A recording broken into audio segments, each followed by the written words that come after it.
Hi hello my dear students, welcome to physics in Telugu channel. మీకోసమే మేము target సిరీస్తో మేము ముందుకు వచ్చాం. ఈ టార్గెట్ సిరీస్ యొక్క మెయిన్ థీమ్ ఏంటంటే ఫస్ట్ ఇయర్ అవని సెకండ్ ఇయర్ అవని మీరు ఏ టాపిక్ మిస్ అయినా కనుక, లేదంటే మాకు బ్యాక్లాగ్స్ ఉన్నాయి, మనం ఇప్పటివరకు మేము అసలు ప్రిపేర్ అవ్వలేదు అని వాళ్ళు ఎవరైనా ఉన్నా మీరేం టెన్షన్ పడక్కర్లేదు. బిఫోర్ ఈ వీడియో చూసే ముందు ఒక పెన్ను పేపర్తో రెడీగా ఉండండి అమ్మా. ఇందులో మీకు రిపీటెడ్గా ఏదైతే ఎగ్జామ్ క్వశ్చన్స్ ఇస్తున్నారో ఆ క్వశ్చన్స్ మాత్రమే ఎక్స్ప్లెయిన్ చేస్తున్నాము. అట్ ద సేమ్ టైం ప్రతి టాపిక్కి సంబంధించి బేసిక్స్ నేర్పుతూ చెప్తున్నాం కాబట్టి మీరు ఏం టెన్షన్ లేకుండా మాతో ఈ 45 days మీరు ట్రావెల్ చేశారంటే you get good result. Okay, ఈరోజు మేము ఏ టాపిక్ చెప్తున్నానంటే సర్ఫేస్ కెమిస్ట్రీ. ఈ సర్ఫేస్ కెమిస్ట్రీ నుండి మీకు 4 మార్క్స్ క్వశ్చన్స్ అన్నవి వస్తాయి. సో ఈ సర్ఫేస్ కెమిస్ట్రీలో మీకు ఫస్ట్ 4 మార్క్స్ క్వశ్చన్స్ అన్నవి మీకు డిస్కస్ చేస్తున్నాం. నెక్స్ట్ వి గో ఫర్ అసలు సర్ఫేస్ కెమిస్ట్రీలో అబ్జార్ప్షన్ అంటే ఏంటి, ఎడ్ రెండు ఉంటాయమ్మా. సో అబ్జార్ప్షన్ అంటే ఏంటి, అడ్జార్ప్షన్ అంటే ఏంటి అన్నది మనం డిస్కస్ చేద్దాం. ఫర్ ఎగ్జాంపుల్ మీరు ఒక స్పాంజ్ తీసుకున్నారు, ఈ స్పాంజ్ని వాటర్లో డిప్ చేసి బయటికి తీసారనుకోండి, ఆ వాటర్ ఏమవుతుంది, ఇన్నర్ సర్ఫేస్లో కూడా వెళ్తుంది. అంటే ఇప్పుడు ఇది ఒక స్పాంజ్ అనుకుంటే మీరు తీసుకునే సాల్వెంట్ ఏదైతే ఉందో అబ్జార్బెంట్, సో ఇది ఏమవుతుంది, ఇన్నర్ సర్ఫేస్లో కూడా వెళ్తుంది. దీన్ని ఏమంటామమ్మా, అబ్జార్ప్షన్.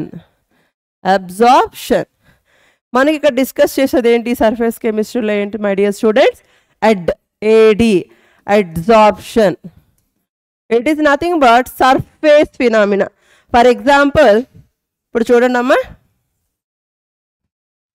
ఇప్పుడు చూస్తున్నారు అందరూ. సో మీకు ఇది కదా చూడండి, ఇక శాండిల్ వాటర్ తీసుకున్నా, ఈ శాండిల్ వాటర్ కనిపిస్తుందా మీకు, ఈ శాండిల్ వాటర్తో ఈ క్యాంఫర్ని డిప్ చేశాను, మీకు కనిపిస్తుంది ఇక్కడ చూడండి. సో ఇక్కడ ఏమవుతుంది, ఓన్లీ అవుటర్ సర్ఫేస్ మాత్రమే అబ్జార్బ్ అయింది. అలా కాకుండా ఈ క్యాండిల్ తీసుకున్నా, ఈ క్యాండిల్ తీసుకున్నా చూడండి, ఓన్లీ outer surface మాత్రమే absorb. So here a gas or a liquid is absorbed in the surface area. So it is called as adsorption. Okay, so ఇక్కడ మీకు అడ్జార్ప్షన్ అనేది 2 types ఉంటుంది నాన్న. ఈ అడ్జార్ప్షన్ ఏంటంటే ఒకటి ఫిజికల్ అడ్జార్ప్షన్, ఒకటి chemical adsorption. Physical adsorption and chemical adsorption. For example మీరు ఒక వాటర్ని తీసుకున్నారనుకోండి, ఈ వాటర్లో మీరు ఏమైనా గ్యాసెస్ తీసుకున్నారనుకోండి, వాటర్లో ఫర్ ఎగ్జాంపుల్ సోడానే తీసుకోండి, ఈ సోడా తీసుకొని మీరు జస్ట్ బాయిల్ చేస్తే ఏమవుతుంది, ఆ గ్యాస్ మొత్తం బయటకు వెళ్ళిపోతుంది. So when temperature increases the adsorption is decreases. So here the physical adsorption is attached with the absorbate and adsorbent is weak van der Waals forces. Weak van der Waals forces. అదే కెమీ absorption అనుకోండి, it's a chemical reaction. Once reaction is takes place, we does not absorb or we does not go by the back. For example you take rusting of iron, చూడండి ఇప్పుడు మొత్తం ఈ surface మొత్తం ఏమైంది, rust పట్టింది. So ఈ rust పట్టిన దాన్ని ఏమంటారు మై డియర్ స్టూడెంట్స్, చూడండి, then one chemical reaction is takes place. So here the iron undergoes oxidation. In the surface area it converts as iron ferric hydroxide. So here we observe it is a chemi-adsorption. Are you understand what is physi-absorption and what is chemi-adsorption? Physi-absorption is a reversible reaction, chemi-adsorption is a irreversible reaction. Again physi-absorption is decreases when increasing the temperature, whereas chemi-absorption is decreases when increasing the temperature. So here the chemi and physi-absorptions we can discuss in the slides, we can explain the. So here define adsorption. It is nothing but it is a combination.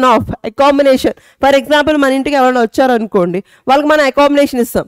అలాగే ఇక్కడ ఈ molecule surface area పైన either gas molecules రానివ్వండి, liquid molecules రానివ్వండి, ఏమిస్తుంది అది, the అబ్జార్బేట్ or absorbent. The absorbate is give a combination of absorbent. So here this is the absorbent, it is absorbate. Okay, so the adsorbent is give a combination of either gas or liquid in the surface area. So this is the example ఏం చేస్తారు my dear students. నార్మల్గా మీరు ఇంట్లో rush పట్టకుండా painting వేస్తారు కదా, so అవి ఏమవుతుంది, ఫర్ ఎగ్జాంపుల్ మనం తెలుగు మన నెయిల్ పాలిష్ తీసుకున్నాను కూడా ఏమవుతుంది, జస్ట్ మనం కలర్ వేస్తాం, కొన్నాళ్ళు పోయాక తీసేస్తాం. So we can easily remove. So this is nothing but Fiji adsorption and corrosion of metal, it is a chemi adsorption. Okay, next adsorption of hydrogen on charcoal, fizzy absorption and chemi absorption. What is the difference between fizzy absorption and chemi absorption? ఇప్పుడే చెప్పుకున్నాం కదా మా dear students, fizzy absorption is nothing but it is due to the weak van der Waals forces, whereas chemi adsorption, it is strong chemical bond, it is reversible. Is the fizzy absorption is reversible, chemi adsorption is irreversible. చెప్తున్నాం కదా, iron rush పట్టింది అనుకోండి, మనం మళ్ళీ cure iron తీసుకురాగలుగుతామా, తీసుకురాలేం. So it is irreversible. The next one is it occurs at low temperature. So ఈ physi absorption అనేది మనం ఏమి హీటింగ్ ప్రాసెస్ అవసరం లేదు, జస్ట్ మనం ఇప్పుడు సోడా తాగాలనుకున్నాం అనుకోండి, ఈజీగా వెళ్తాము, మా సోడా ఏరాబామంటే జస్ట్ వాడు ప్రెజర్తో గ్యాస్ ఆ లిక్విడ్లోకి పంపిస్తాడు, ఇచ్చేస్తాడు. అక్కడ ఏమైనా టెంపరేచర్ ఉపయోగించాడా, లేదు కదా. So it is the physi absorption takes place at low temperature, but the chemi adsorption we need more temperature to the adsorbate is give the accommodation by absorbent accommodation ఇవ్వాలి అంటే ఖచ్చితంగా మనం టెంపరేచర్ ఇస్తేనే అది adsorb అవుతుంది. మీకు inter first ఇయర్లో inert gases lesson ఉంటుంది. ఈ ఇనర్ట్ గ్యాసెస్ లెసన్స్లో ఏం చేస్తారంటే చార్కోల్ తీసుకుంటారు. ఈ చార్కోల్కి ఈ ఇనర్ట్ గ్యాసెస్ ఏవే ఉన్నాయి మనకి, helium, neon, organ, krypton and xenon. ఈ డిఫరెంట్ టెంపరేచర్ దగ్గర అది అడ్జార్బ్ అవుతుంది. ఈ అడ్జార్బ్ అయ్యేటప్పుడు ఏమవుతుంది, మనం ఒక టెంపరేచర్ ఫర్ ఎగ్జాంపుల్ 120 degrees తీసుకున్నాం అనుకోండి, జీనాన్ బయటకు పోతుంది. మళ్ళీ 200 తీసుకెళ్ళాం అనుకోండి, క్రిప్టాన్ పోతుంది, మళ్ళీ 300 అలా. So when we temperature increases the chemi adsorption is takes place. Okay, next it decrease with the rise in temperature. ఎప్పుడైతే మనం టెంపరేచర్ ఇంక్రీజ్ చేసామో ఈ ఫిజీ అబ్జార్ప్షన్లోని అబ్జార్బేట్ ఏమవుతుంది, బయటికి వెళ్ళిపోతుంది. సో ఈ సర్ఫేస్లో ఉన్న ఈ అబ్జార్బేట్ ఏమవుతుందమ్మా, ఎప్పుడైతే మనం టెంపరేచర్ రైజ్ చేసామో అది బయటికి పోతుంది. So it is decreases, the physi absorption is decreases when rise in temperature, but in ఈ chemi absorption when we increasing the temperature the adsorption also increases. When increasing the temperature, the adsorption, the occupation of surface area also increases when we increasing of temperature. The next one is enthalpy of absorbate is very low. Here the enthalpy of adsorption is very high. Okay, so it is ఎప్పుడైతే మనం temperature phenomena అని అనుకుంటున్నామో ఖచ్చితంగా ఏమవుతుంది, లో అవుతుంది. ఇక్కడ temperature ఎక్కువ రైజ్ అవుతున్నప్పుడు కెమి అబ్జార్ప్షన్ జరుగుతుంది కాబట్టి ఎంథాల్ఫీ కూడా ఎక్కువ ఉంటుంది. ఎగ్జాంపుల్ ఏంటమ్మా, ఫిజీ అబ్జార్ప్షన్లో paint on various surfaces, adsorption of hydrogen on charcoal, whereas chemi adsorption corrosion of metals and absorption of hydrogen in nickel. ఈ నికెల్ ఉంటుంది కదా, రేనే నికెల్ అంటారు. ఈ నికెల్ పైన ఏం చేస్తుంది, నికెల్ మెటల్ పైన ఈ హైడ్రోజన్ అనేది కెమికల్ రియాక్షన్ ద్వారా మాత్రమే జరుగుతుంది. Okay, the next one is what is catalysis, how is catalyzed, classified 2 or more examples. మనకి ఇప్పుడు కెటలిస్ట్ కావాలి. కెటలిస్ట్ అంటే ఏం చెప్తున్నాను, it is also adsorption phenomena అమ్మా. కెటలిస్ట్ అంటే ఏంటి, it enhance the chemical reaction, అంటే కెమికల్ రియాక్షన్ యొక్క రేట్ని ఇంక్రీజ్ చేస్తుంది తప్ప రియాక్షన్లో ఇన్వాల్వ్ కాదు. అంటే ఇక్కడ ఏమవుతుంది, అక్కడ జరిగే ఫినామినా ఏంటి, అడ్సార్ప్షన్. కెటలిస్ట్లో ఏం జరుగుతుందంటే మనం ఏమైతే రియాక్టెంట్స్ తీసుకుంటున్నామో ఆ రియాక్టెంట్స్ పైన అడ్సార్ప్షన్ అనే ఫినామినా ద్వారా అటాచ్ అయ్యి ఆ పర్టికులర్ రియాక్టెంట్స్ని ఫాస్టప్ చేస్తుంది. ఫర్ ఎగ్జాంపుల్ మనం రోజు మార్నింగ్ రన్నింగ్ రేస్కి వెళ్దామనో లేక జాకింగ్ వెళ్దామా అనుకుంటాం, కానీ మనం లెగం. సో అప్పుడు ఏం చేస్తారు, మన మదరో లేక ఫాదరో లేక ఫ్రెండో ఒక కెట్లిస్ట్లో యూజ్ చేసి వాళ్ళే మనతో పరిగెట్టరు, కాకపోతే మనతో పాటు పుషప్ చేశారు వెళ్ళండ్రా అనేసి. So it is nothing but they give the enhancement of our daily life. So here also the catalyst give enhancement in the rate of reaction. So ikkada enti catalyst is the process of the spreading of reactions of two types. First one emo homogeneous catalyst, second one emo heterogeneous catalyst. What is homogeneous and what is heterogeneous? Homogeneous అంటే ఏంటో లేదమ్మా, ఏదైతే మనం reactants తీసుకుంటున్నామో ఈ reactants యొక్క phase, for example reactants gases ఫేజ్లో ఉందనుకోండి, ఈ కటలిస్ట్ కూడా గ్యాస్ ఫేజ్లో ఉంటే వాటిని హోమోజీనియస్ కెటాలిసిస్ రియాక్షన్స్ అంటారు. అదే రియాక్టెంట్స్ ఐదర్ లిక్విడ్ ఆర్ గ్యాస్లో ఉండి కెటలిస్ట్ అనేది సాలిడ్లో ఉందనుకోండి, కెటలిస్ట్ అనేది సాలిడ్లో ఉందనుకో, దాన్ని heterogeneous catalysis process అంటారు. So homogeneous catalysis process and heterogeneous catalysis process. The simple notation is the reactants and catalyst. Reactants and catalyst same phase. We called as homogeneous catalysis reaction, whereas reactants and catalyst different phase. We called as heterogeneous catalysis reactions. Okay. So when we go. So here the homogeneous catalyst. So here the homogeneous catalyst, the SO2 is reacted. The oxidation of SO2, we give that SO3. Here the NO is a gas. Nitrous oxide is a gas. It is a catalyst. This is a gas phase. Reactants also gas phase. So we called as homogeneous catalysis reaction. Okay. So again we have hydrolysis of esters in acid medium. Both are liquid. So it is also homogeneous catalysis reactions. The next one is heterogeneous catalysis reaction. The catalytic process while the reactants and catalysts are different phase, we call as heterogeneous catalysis reactions. The best example is Haber process. In Haber process we get N2 plus 3H2. Both are gases.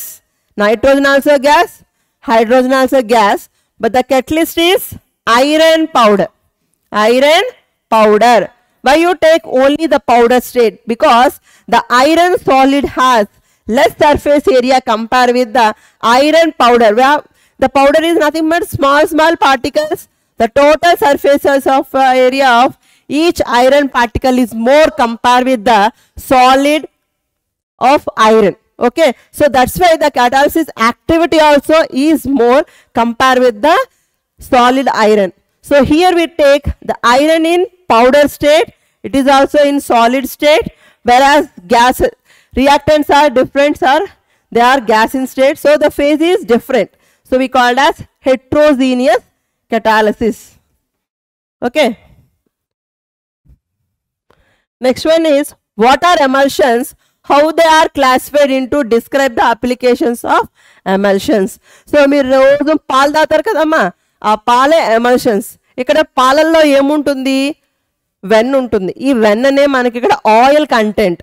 ఈ తక్కువ ఉన్న oil అన్నది ఎక్కువ ఉన్న వాటర్లో ఉంటే దాన్ని మనం ఏమంటాం, oil in water. The best example is in regular life, the emulsion is the best example is milk. The best example is milk. So here the emulsions, they are colloidal solution. What is meant by colloid? Me colloid తెలియాలి అంటే dispersive phase, dispersive medium, ఈ రెండు topics అర్థం అవ్వాలి. So what is disperse medium, what is dispersive phase? మీ ఇంతకుముందు solution లెసన్స్లో solvent solute ఎలా నేర్చుకున్నారో ఇక్కడ డిస్పర్సివ్ మీడియం, డిస్పర్సివ్ ఫేజ్ అలాంటివి.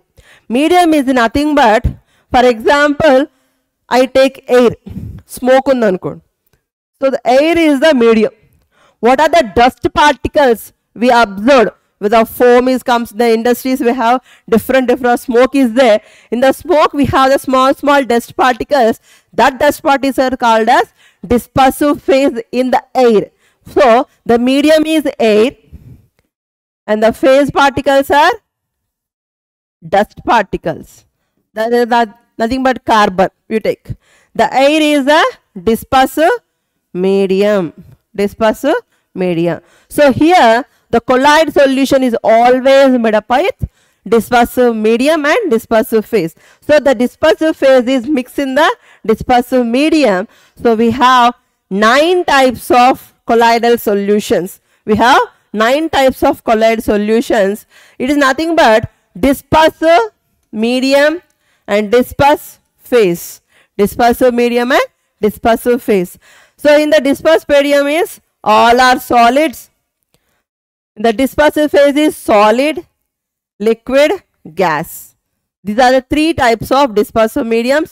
The second 3, dispersive medium, dispersive phase, liquid, liquid, liquid. All medium is liquid, whereas dispersive phase is solid, liquid, gas.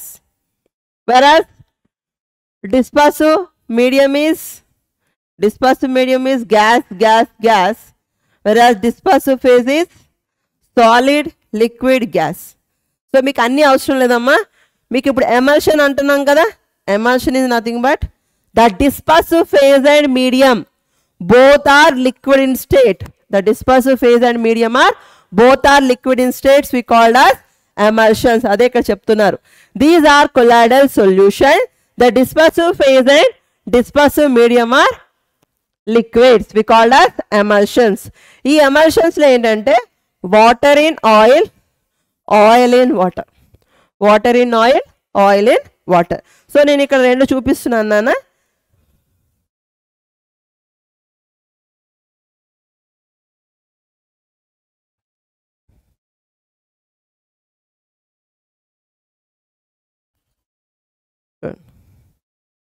We can observe the background I given.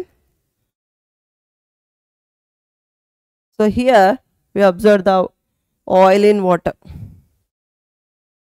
You can see the oils are, the colloidal particles of oils is in the liquid. It is called as dispersive phase is less. So this is called as oil. Medium is what? Water. So here we observe this is the solution of oil in water. This is a solution of oil in water. Oil in water. You can observe this one. You can see oil in water. Okay. So here the colloidal solutions are 2 types.